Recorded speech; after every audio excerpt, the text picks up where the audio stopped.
ciudades de Nueva York, New Jersey y Boston.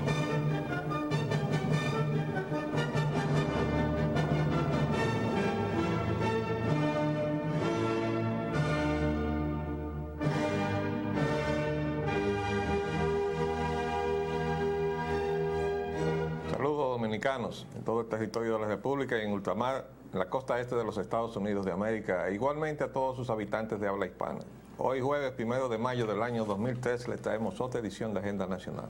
Este programa sustenta los valores de la libertad y la democracia y el derecho de los dominicanos y los latinoamericanos al desarrollo económico y social, con apego y respeto a los principios de soberanía y autodeterminación que sustentan y hacen posible la convivencia pacífica de pueblos y naciones, para identificar y analizar los obstáculos que han impedido e impiden que alcancemos la condición de vida y la felicidad a las que somos acreedores. Les habla Leopoldo Espaillat Lanita, y para llevar adelante este programa contamos como siempre con la ayuda y colaboración de nuestro amigo licenciado Roger Orlando Pino.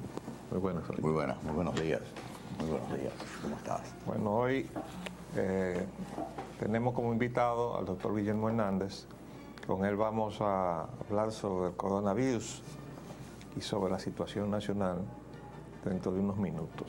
Hoy es el Día del Trabajo, pero tenemos un titular que es descriptivo de la situación, no solamente de este país, sino del mundo. Celebran Día del Trabajo con pérdidas de empleo. Eso está pasando en todas las economías del mundo. ¿Por qué? Bueno, porque esa es la cosecha de la economía neoliberal. La pérdida de empleos, la marginación del ser humano de la oportunidad al trabajo digno, que es la obligación moral de todo ser humano. Entonces, más que nada es una formalidad eso de celebrar el Día del Trabajo, cuando usted tiene una política económica que condena al trabajador a la miseria. Esa política de economía de servicios, a base de salarios devaluados monetariamente, es la que tiene hundida a todos los trabajadores del área del Caribe desde que se inició el plan, entonces se llamaba Reagan, de la cuenca del Caribe. A veces se ponen a competir las miserias de un país con otro. Entonces, vamos a ver, no perdemos la esperanza de que eso cambie. Para eso está este programa. Seguiremos conmemorando el Día del Trabajo sin trabajo. Puerto Rico y Vieques. Estados Unidos deja la isla de Vieques. Bueno, creo que temporalmente. ¿por qué? Porque el contrato sigue vigente y de acuerdo con los términos puede volver cuando decida conveniente. Pero yo creo que es más conveniente para las políticas propicias a ese tipo de utilización de territorios extranjeros que la que hay en este momento en los Estados Unidos. Es difícil que se dé. Y si en este momento se retiran, es muy difícil que vuelvan. Bueno. Hay que recordar que incluso la primera dama de Estados Unidos, Hillary Clinton, en su momento, se puso del lado de que se retiraran esos ejercicios militares de ahí. Lo que pasa es que no está Guantánamo en Cuba. Eso es como una lapa, ¿no? Así es. Como una sanguijuela, dijiste tú el otro día. Sí. Esas bases militares cuando se pegan en un territorio son lámparas. difíciles de sacar. También hay que decir que tenemos un problemita que uno no entiende, pero y parece intrascendente. Pero ayer sacamos lo de la muerte de las palomas ahí en el ensanche Naco. Y sale este titular, ayer tarde, que la están envenenando. Y uno se pregunta, ¿y es posible que eso se esté haciendo en este país? Bueno, sí, es posible, porque también se están trozando los árboles. No los arbustos, no, árboles. En todas partes, en predios privados y en predios públicos, con la autorización de la Secretaría de Medio Ambiente, esa que está ahí. Entonces aquí puede pasar todo. Que estén envenenando Las pobres palomitas. las palomas. También puede pasar, ¿cómo no? Vamos a ver si aparece quién es que lo está haciendo. República Dominicana y Venezuela. Es así que es una diplomacia al revés. Nuestro país, el gobierno de nuestro país concede el asilo a los militares que se asilaron en nuestra embajada en Venezuela. Bueno, fíjense por qué llamamos esto una política al revés. Bueno, porque nosotros dependemos de Venezuela para el suministro del petróleo y dependemos de México. Y nosotros pasamos por un ejercicio de Cancillería que se peleó con México y se peleó con Venezuela. ¿Por qué? Porque le permitió, en el caso de Venezuela, a Carlos Andrés Pérez tomar como base de operaciones para atentar contra el gobierno de Chávez a la República Dominicana. Y entonces nosotros decimos, pero es posible que estemos actuando con sentido de las cosas y no tenemos interés en que Venezuela nos mantenga el suministro. Bueno, el gobierno de Venezuela pasó por todo, hasta el punto de que se daba, porque se caía, se apostaba que caía el gobierno de Venezuela. Ahora resulta que está ya en proceso de normalización la producción y el suministro, aunque aquí a la República Dominicana, por cosas que no entendemos, no está llegando todavía el suministro, a menos que sea consecuencia de esto mismo que estamos diciendo. Entonces, yo he leído en la prensa que ya Venezuela casi ha normalizado la totalidad de su producción y de su exportación. Entonces, nos va a extrañar que el suministro de aquí no esté llegando. La verdad es que no entendemos. Son cosas que nosotros no las podemos compartir, porque si usted es amigo y se le dieron muchos testimonios de amistad al presidente Chávez, usted tiene que ser amigo. Usted no le puede permitir a Carlos Andrés Pérez que venga aquí a conspirar desde la República Dominicana, y menos desde el Palacio Nacional.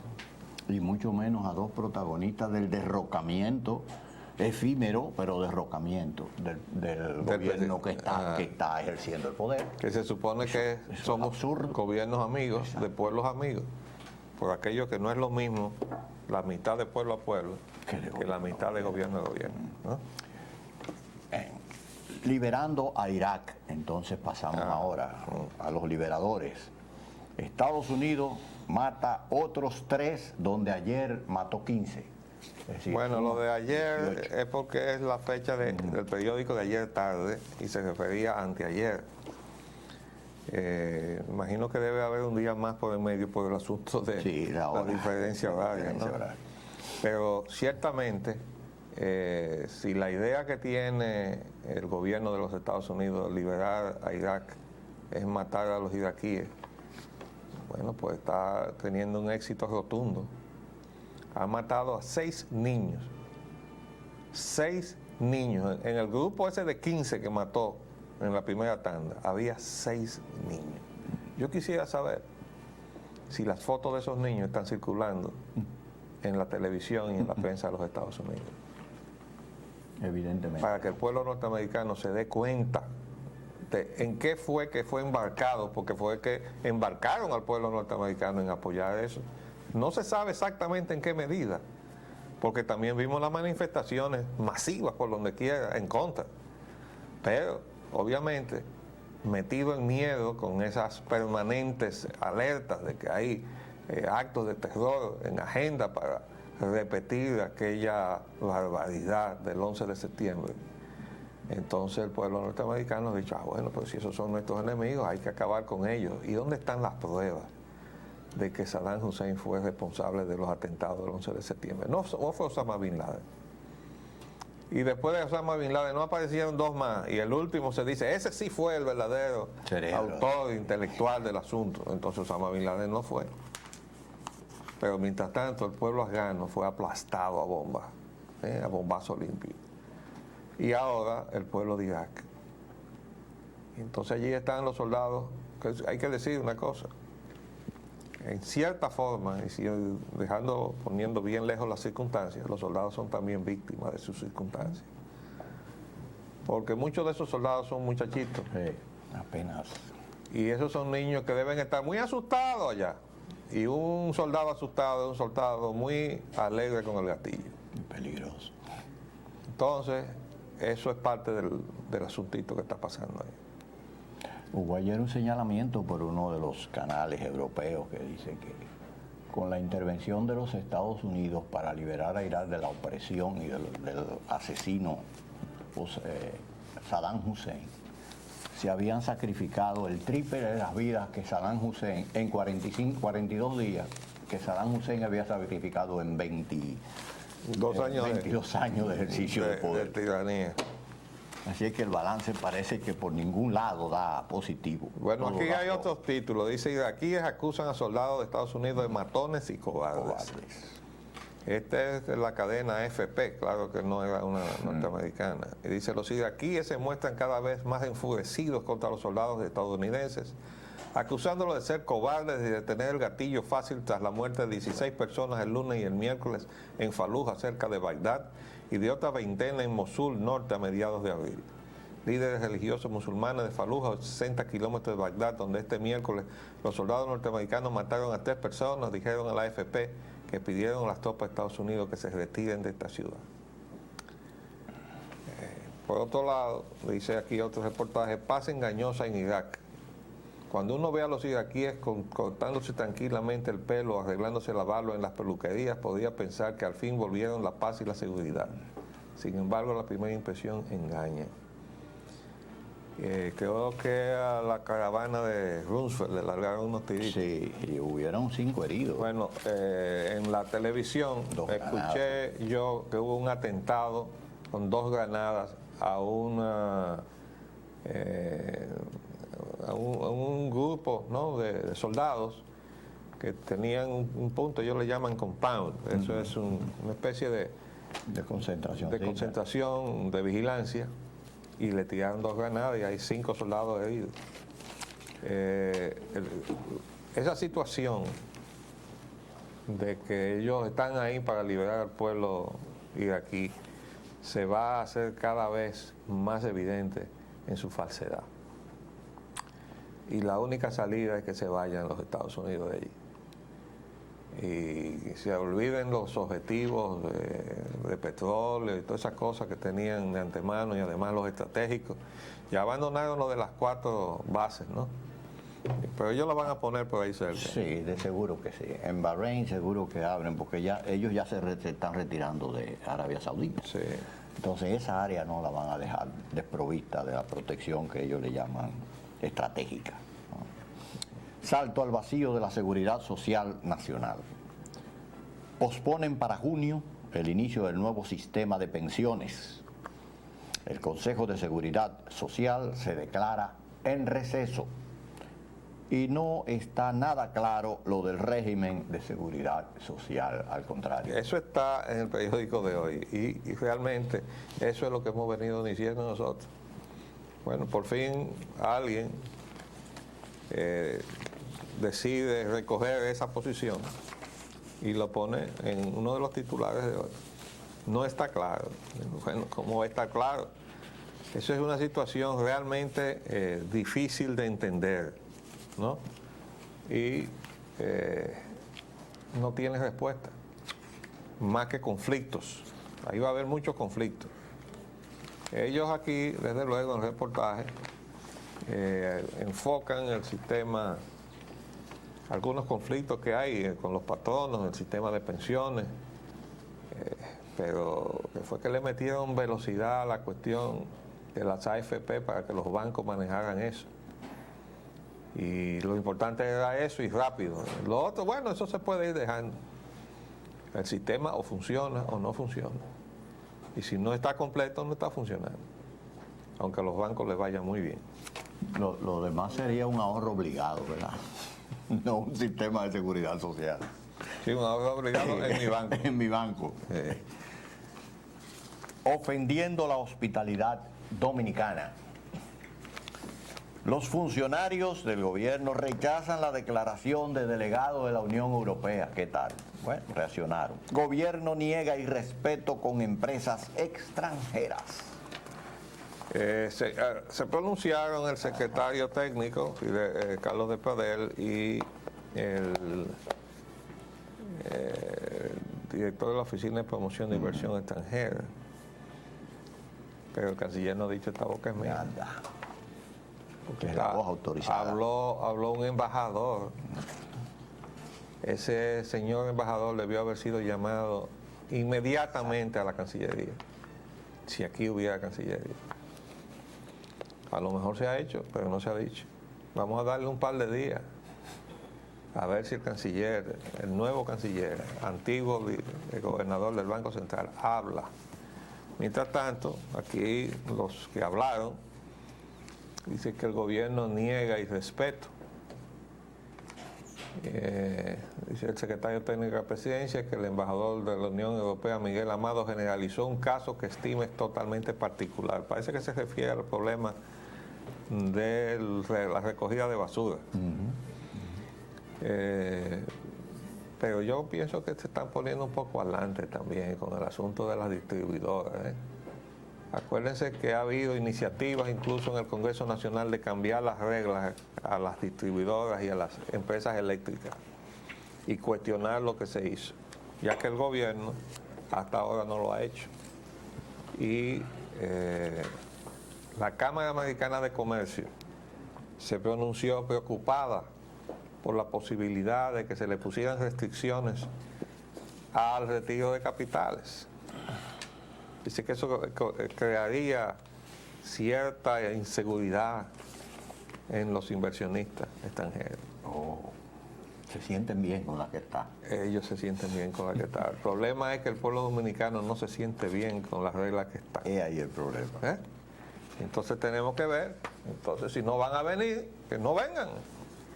Porque si es para fastidiarnos más de lo que nos han fastidiado las empresas extranjeras que tenemos aquí con la capitalización, entonces mejor que no vengan. Sencillamente, es que esos señores, ese criterio lo hemos externado y lo reiteramos. Esos señores están desacreditando la función del inversionista. Esos no son ningunos inversionistas nada. Esos son aves de mal agüero que andan por ahí buscando la primera oportunidad para colarse en cualquier economía, al amparo de cualquier gobierno, como pasó en la República Dominicana, para venir a quedarse con cosas que eran de nosotros, porque ese es el problema de la capitalización. Y todavía no aparece el dinero que ellos supuestamente trajeron para eso, pero lo hemos permitido que se deje. Si hay alguna responsabilidad de este gobierno es haber permitido que esos señores se queden ahí sentados sin haber cuestionado y haber averiguado hasta sus últimas consecuencias si esos señores trajeron o no trajeron los fondos que dijeron que iban a traer de unos capitales basados en apreciaciones subvaluadas del patrimonio que se le estaba entregando. O sea, primero se les subvaluó para que no entregaran lo que les correspondía. Y ahora resulta que del monto que le correspondía de los subvaluados, tampoco hay seguridad de que eso entró. Entonces, ¿cómo es la cosa? Mientras tanto, a los dominicanos que se nos lleve y nos trajo. ¿Y esta inversión extranjera qué usted dice a eso? Vamos a ver, ¿cuál es esa? La Placer-Dome, nuestra que Placer-Dome. El país solo recibirá un 3.2% por la explotación de su el contrato, que Pero en eso, complicidad con los pseudo inversionistas concertan los funcionarios del pero esta es una empresa canadiense que dejó en la estacada al gobierno de Venezuela. Correcto. Precedente que debió haber establecido. Que debió habernos alertado sobre la falta de solvencia de esta gente. Además de que el expediente que sacamos del internet sobre la estela de desastres ecológicos que ha dejado detrás era suficiente para que esta fase de esta explotación, que es la más peligrosa ecológicamente, no se le entregara. A ella mucho menos que a cualquier otro. Pero ese margen ya lo habíamos comentado aquí cuando trajimos el contrato. Nosotros comentamos el contrato y dijimos eso es una virgen. Pero bueno, vamos a hacer un paréntesis y volvemos con nuestro invitado, que tenemos temas muy importantes que tratar con él, sobre todo en lo que concierne a esa nueva amenaza a la salud del mundo, porque hay un incremento, sigue muriendo gente y esos muertos van hasta que aparezca la cura, ¿no? Dice, neumonía típica ha matado 376 personas en distintos países, de un total de 5.400 infectados. Vamos a hablar con el doctor Guillermo Hernández de ese asunto. No, pasar arriba. Vamos, sí, hacemos un paréntesis y volvemos.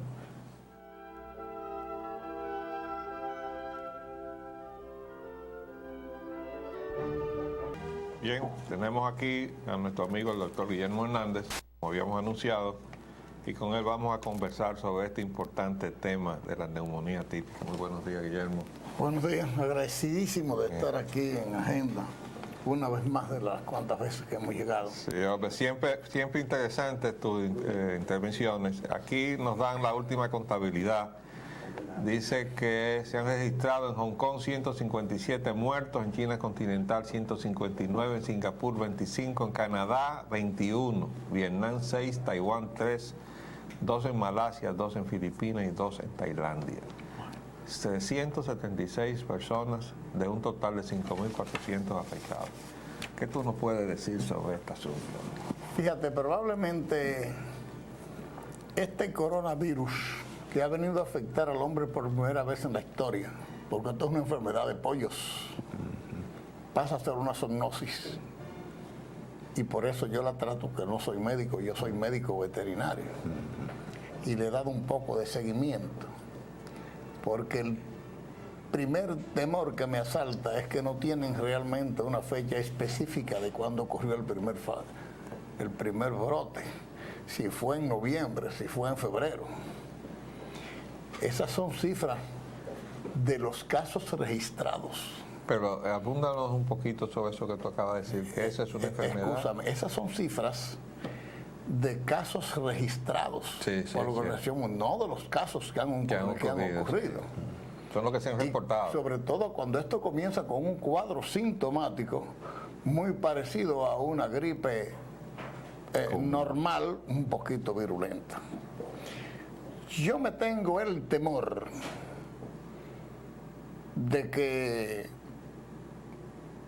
este coronavirus, que ha adquirido virulencia para los humanos, haya surgido en un laboratorio de ingeniería genética que no tiene que haber salido precisamente ni de Irak, ni de China, ni cosas por el estilo. Pudo haber salido de un patio de Londres y llegarlo en una caja de Petri o en un sencillo tubo de ensayo hasta China, de a donde siempre salen los brotes, que por muchísimas razones todo el mundo sabe que estos países que bordean a China y la raza amarilla son países bastante promiscuos y nacen muchos brotes gripales.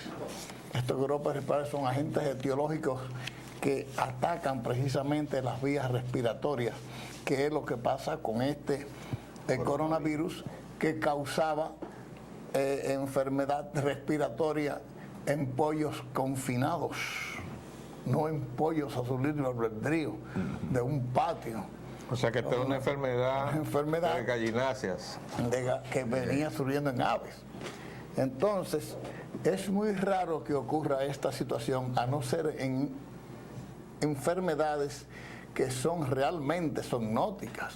¿Qué quiere decir el término zoonótico? Zoonótico es que enferma a animales y a gente, a las personas y a los animales. Pero hasta ahora como es la tuberculosis. Pero ese no es el caso de este. Pero ese no es el caso de esta hasta esta vez. Pasó así. Por primera vez. Entonces yo me temo que haya surgido un gen que lo haya convertido en patógeno para el hombre, no precisamente para provocar unas mortalidades inmensas, sino para causar un gran pánico que ha causado indiscutiblemente en todo el mundo.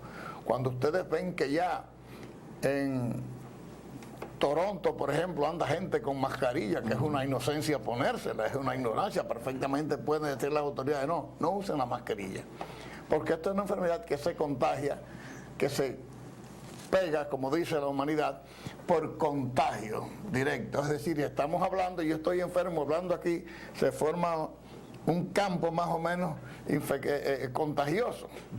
O cuando se dan la mano, o cuando se saluda a la gente, o en los lugares encerrados. Dicen algunos reportajes que el virus sobrevive hasta 3 horas en una superficie. Bueno, lo que está pasando es lo siguiente. Habíamos hablado en días pasados, cuando hablábamos de algunas cosas parecidas a esta. Estos son virus que mutan hasta por horas, muchísimas veces en un día. Por eso no se logra una vacuna para funcionar con él, porque genéticamente es imposible, como ocurre con el virus de inmunodeficiencia adquirida, el SIDA, que también pudo haberse escapado de un laboratorio de esta naturaleza, como pudo haber ocurrido también con la vaca loca o ciudad espongiforme cerebral del ganado y de los humanos también. Explícanos una cosa, ¿quiere decir que esa es la naturaleza de este virus, el estar en permanente mutación? ¿O eso se le induce? No, eso está en permanente mutación. Parece que ahí surgió un gen que enferme al humano. Pero hay una cosa importante en esto, para no considerarlo una cosa que va a acabar con la humanidad ni cosa por el estilo, porque tampoco se puede atemorizar a la gente.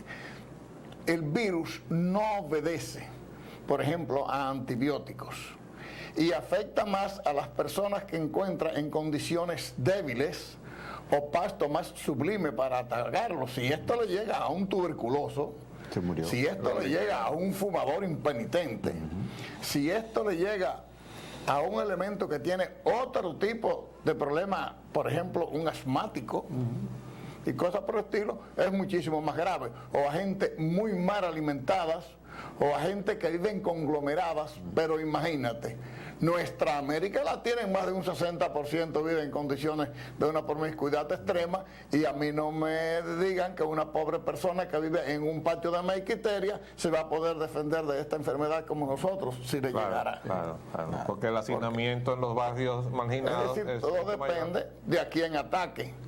Pero hay una cosa, y es que los agentes etiológicos de distintas enfermedades se comportan también frente a ella como biológicamente respondiendo a distintas condiciones, pero todo agente etiológico tiene una capacidad de virulencia a la que llega por pases, y cuando se consiguen genes por pases también. No tiene que serse una lumbrera extraordinaria en virología, sino sencillamente una gente que esté trabajando y produciendo pases. Alcanza el máximo, induciendo ese...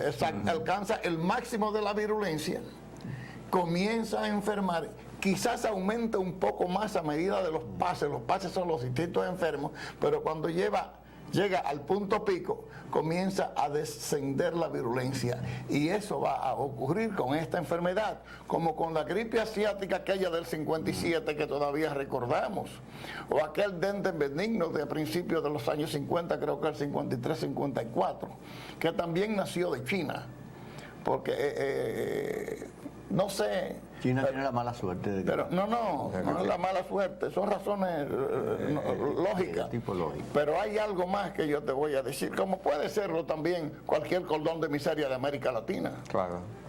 Porque tú agarras a City Soleil en Haití y le sueltas ese torpedo, ese bucapié, o si tú lo sueltas aquí en Maiquiteria. Ajá. Entonces, ese es el temor que yo tengo, que eso alcance a esos barrios. No es que el país no esté en condiciones de enfrentar una situación de manera benigna, pero si viene de una forma de verdad, que se comporte atacando a todo el mundo, como la gripe asiática del 57, va a dar problemas. Pero nada más que aunque las autoridades, yo no digo que no estén preparadas, pero la sanidad aquí está lista y servida. Mira lo que está pasando en los Alcarrizos. Este país.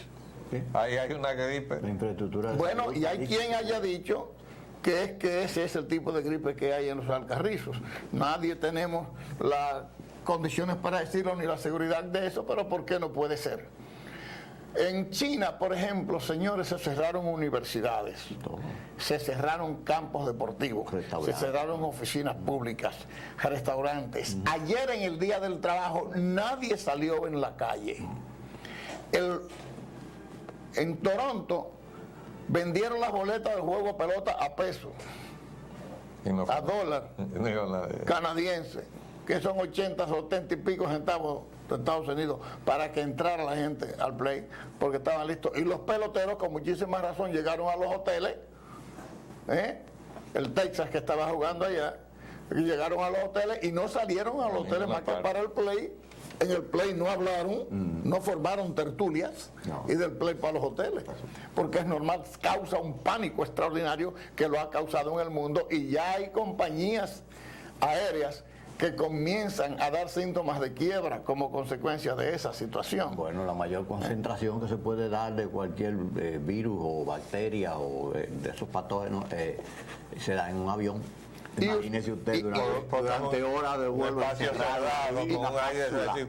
sin circular, porque ya eso lo quitaron por economía. Y ustedes verán que cuando desaparezcan los aviones ya, por eso es que se están dando muchísimos casos de quejas de los pasajeros y demandas contra las empresas aéreas, porque aquel dispositivo que había que generaba una recirculación del aire y una purificación fue descontinuado hace cerca de 15 años. Pero digo, tú lo que tienes es un ambiente cerrado, totalmente cerrado, y ese aire, y concentrando ese aire está ahí, ese aire está ahí. Sí, si no tiene mecanismos o ningún tipo de instalación mecánica que force su recirculación y que además le contribuya de alguna manera a purificarlo, eso lo empeora, pero lo cierto es que están encerrados. Eso es. Y entonces tengo entendido, tú me corriges, Guillermo, que la forma en que se está contagiando este virus es a base del estornudo, ¿verdad? El contacto directo entre el personal, por ejemplo, médico. Y la falta de higiene. Fíjate, en este país la gente puede andar sin pañuelo, limpiarse la nariz, no lavarse las manos, darle la mano al otro, hablar muchísimo en público sin el cuidado necesario, el esputo que sale por ahí, cuando se tose, y eso cursa con fiebre alta, tos, disnea respiratoria. Imagínate un asmático con esta situación, con una tos y una disnea que se sume a su problema, que le va a surgir inmediatamente el problema del asma que tiene ya, o un tuberculoso que la sufra, o cualquier otro enfermo, un sidoso al que le venga este problema va a tener muchos problemas porque no tiene defensas.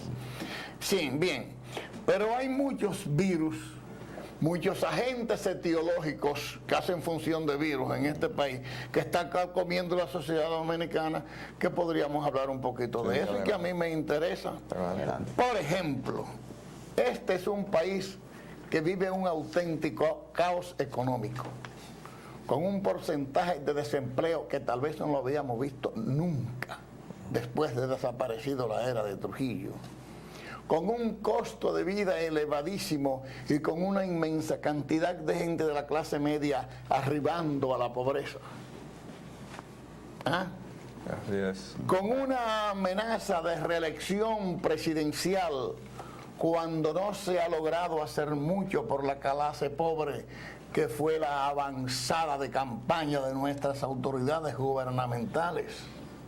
Bueno, se ha hecho mucho, sí. Y cuando empeorar su condición. Y cuando se pudo haber todos los dominicanos tener como norte y guía, que ha sido de muchas juventudes y que la ha sido de nosotros, un Juan Pablo Duarte, un Gregorio Luperón, un Francisco Villini, un Espaillat, nuestro Juan Bosch de los últimos años, y hasta don Antonio Guzmán, que fue norte y guía de nuestro presidente y que lo sabe, y que prefirió el suicidio al suplicio que le iban a ocasionar sus amigos. ¿Y sus enemigos? Y sus enemigos, no, sus compañeros, que son sus enemigos. ¿Por qué razón entonces pretendemos envolver al país en una discordia que nos está arrastrando al abismo sin saber hasta dónde es que vamos a llegar? Bueno, tú sabes qué pasa, Guillermo, que me parece a veces como que nuestros políticos no están mirando lo que está sucediendo en el mundo. Uno ve situaciones críticas que nos mueven a preocupación, y tú eres testigo de eso porque muchas veces hemos compartido en este programa, pero aquí en el acontecer nacional tú ves a los políticos aspirantes a lo que yo llamo la repartidera. Sí, claro. Como si no estuviera pasando nada en el mundo. Y es asombroso. No, y entonces aquellas deslumbrantes residencias flotas de vehículos, Bueno, esa parte carros en las montañas, casas en las esa parte montañas, en las esencial, playas, esa en las parte carpas. esencial del divorcio. Muchísimas amantes, es una cosa inconcebible, nadie entiende la situación. Tú sabes que se conoce ya que el yate más lujoso del mundo es de un dominicano, ¿no? Imagínate. Y por ejemplo, nosotros somos personas trabajando. Yo trabajo desde los 6 años de edad. Y con honestidad es muy poco lo que he alcanzado en tantos años y ya tengo 73. Así que tengo 66 trabajando, o 67. Y yo no alcanzo sencillamente porque he tenido el delito de ser serio, al que entonces se me llame complicado. ¿Tú sabes cómo le llaman a eso? Como es el caso Dice- tuyo. Dice que a fulano le ha cogido con, es honesto, como si fuera un rasgo de locura, ¿verdad? Como un rasgo de locura. Sí. Ya cogió con esto. Mira lo que está hablando este hombre. Así es. Tiene que dejarse de eso. Yo creo que hay definitivamente que llevarle muchísimos más mensajes de dignidad al pueblo y que estos políticos sean más desprendidos. Porque la verdad que la política se está convirtiendo, o los políticos se están convirtiendo en verdaderos No, es una plaga. magnates de la corrupción, Sí, total. sobre todas las cosas. Ahora, déjame hacer una observación. Perdóname. No, perdóname tú. Mira, lo de la corrupción es importante, pero hay que decir que no se sabe qué vino primero, si la gallina o el huevo. Exactamente. Porque yo puedo hablar con conocimiento de causa, ¿eh? Cuando el gobierno de Antonio Guzmán iba a tomar posesión, un grupo de poder económico de este país me invitó a una reunión. Y allí estaban, no señores, yo no voy a repetir, ya lo he dicho en otra oportunidad quiénes eran. Pero, ¿sabes lo que yo buscaba? Que yo los representara en el nuevo gobierno. Y uno de ellos, que tenía más confianza conmigo porque los demás no se atrevieron, en el vehículo en que llegamos ahí, cuando nos íbamos, porque ellos se dieron cuenta que yo no cogía la seña de para qué era que me habían convocado allí, me dijo en el auto, nosotros lo que queremos es que tú nos representes. Y me pidió el número de mi cuenta en el banco para depositarme mensualmente mientras estuviera en función pública, ¿verdad? En fin, una colaboración generosa. Eso te está diciendo a ti que aquí hay empresarios que no saben lo que es salir al mercado a competir, que quieren tener las reglas agarradas o amarradas a su conveniencia y al respaldo a sus intereses. Entonces, cuando se habla de corrupción en el ámbito político, hay que comenzar diciendo que esa corrupción entró desde donde estaba el dinero. Porque la política democrática, para decir de la caída del régimen de Trujillo para acá, era mucho político arrancado que había. Mucha gente arrancaba, pero muy decente. Y yo me acuerdo cuando en el PRD las campañas y los trabajos políticos se hacían haciendo así y pidiendo que lo llevaran en cualquier vehículo, porque no se le daba una dieta. Voy a tratar de mover a un activista político ahora, No, uno le da imposible. una dieta generosa. Entonces, ahora no, ahora resulta que cualquiera de esos políticos que están aspirando tienen apertrechado una cuenta bancaria increíble. Hay algo muy preocupante que yo no lo quiero olvidar decir aquí. Una persona que haya tomado hace, por ejemplo, 10 meses o 9 meses un préstamo bancario para comprar un apartamento, ya tiene 5 reajustes de cuenta por aumento de porcentaje. Bueno, Con muy pocas secciones, porque debe haberlas, con muy pocas secciones, para comprar una vivienda, ya no la puede, ya tiene que venderla obligado. Y tú vas por las zonas residenciales y clase media alta, y ya todo el tiempo un se vende, porque no la pueden pagar, la están perdiendo. por ahí hay un reportaje, perdóname, que decía, un título, que los bancos iban a tener que convertir en dealers Sí, y en inmobiliarias, en porque iban a tener que inmobiliaria. recibir todos los cargos que se han comprado en financiamiento y todos los inmuebles. Exactamente, y hay casos de que hay préstamos hasta a un 48%. Pero yo te pregunto, un préstamo agropecuario, de lo que yo soy especialista y yo estudié economía agropecuaria en una de las mejores escuelas del mundo, de Economía Agropecuaria.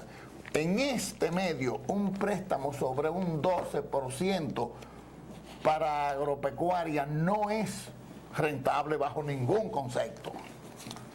Y hay quien tenga que estar pagando un 35%, un 28%, un 32%. Tienen un día que cansarse y entregar y abandonar aquello. Por eso hay una inmensa cantidad de fincas abandonadas, de gente que no puede con la carga que se ha echado arriba, o que sinvergüenzamente han resuelto, bueno, yo voy a criar gallo y a jugar gallo, o yo voy a abandonar esta situación, no me ocupo más nunca de esto. Sabiendo que el costo de producción por falta de técnica aquí y de buena orientación y de nuestros técnicos se dediquen en vez de a política a lo que se deben dedicar, tienen necesariamente que producir a precios altísimos.